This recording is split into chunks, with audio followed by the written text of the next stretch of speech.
Assalamu alaikum, dear students. Today's topic is how to write research objectives, and this is Dr. Sana Tanzil from the Department of Community Medicine. Before this session, our lecture was related to research questions. So now today we will also describe and discuss the differences between research objective and research question. And we will also discuss what are the different types of research objectives.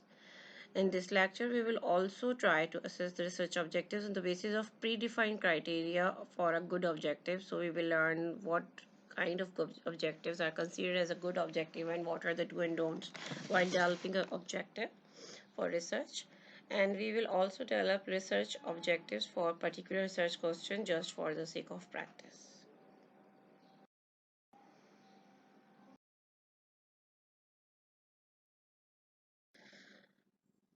Basically, research objectives are statements which are closely related to problem in research, which used to describe the aim of research. Or you can say they are the statements or not questions which outline the goals of the study, what it wants to achieve as a result of completion.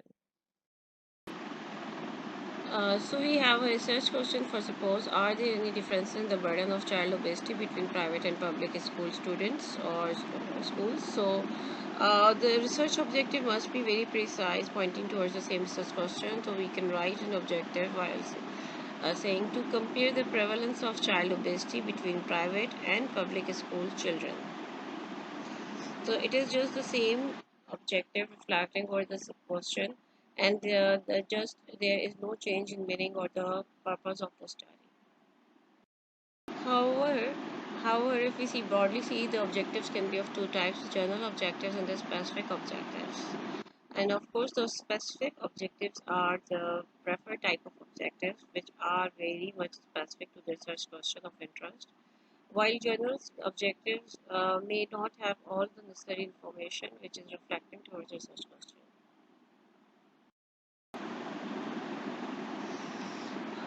In general objectives, the essence of study or main idea is worded in declarative form, which gives general direction of the inquiry, that what is the purpose of research. However, the general objective defines the contribution of the project in bigger context or comprehensively rather than by defining the purpose of the project only.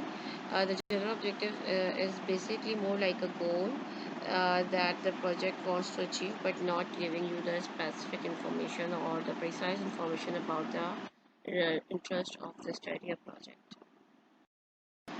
This is one example of general objective, which this is an objective.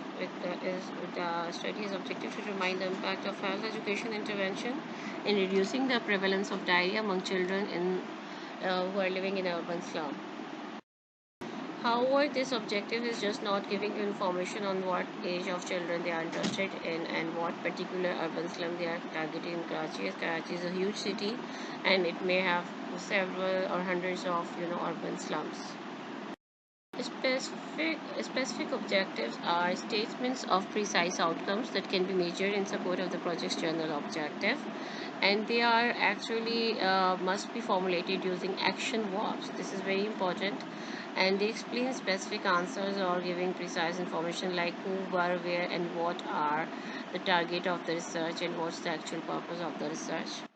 So this is actually giving you more information and they are more precise. If we ask ourselves what's a good research objective, so just remember the criteria of a smart objective.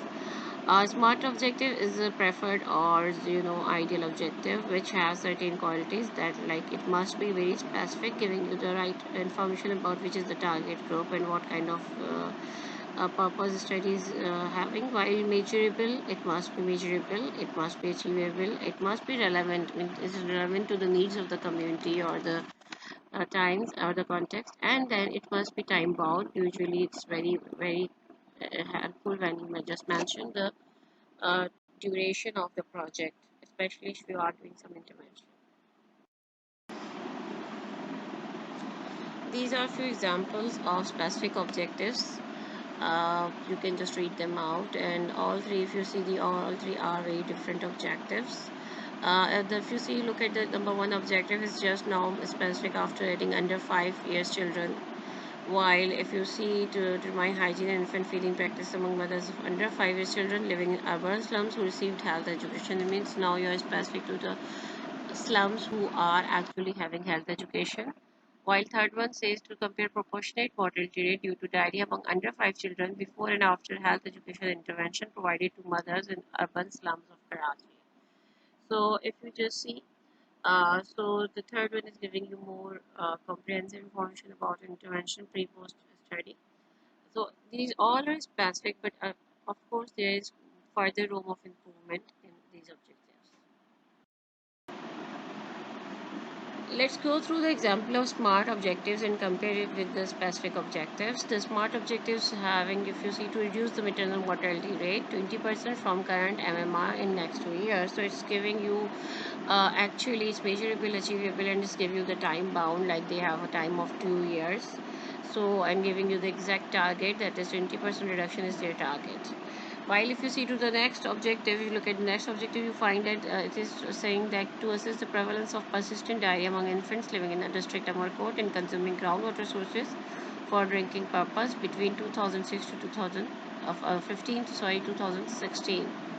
Then again, the third SMART objective says to determine the factors leading to low physical activity levels among adolescents living in urban areas of Karachi. So these three are the SMART objectives, which are more specific and time bound, and who are actually mentioning you the exact place. Thank you. Thank you very much. And for any questions related to this lecture, you can write me on Edmodo or my personal email given to you. Thank you very much.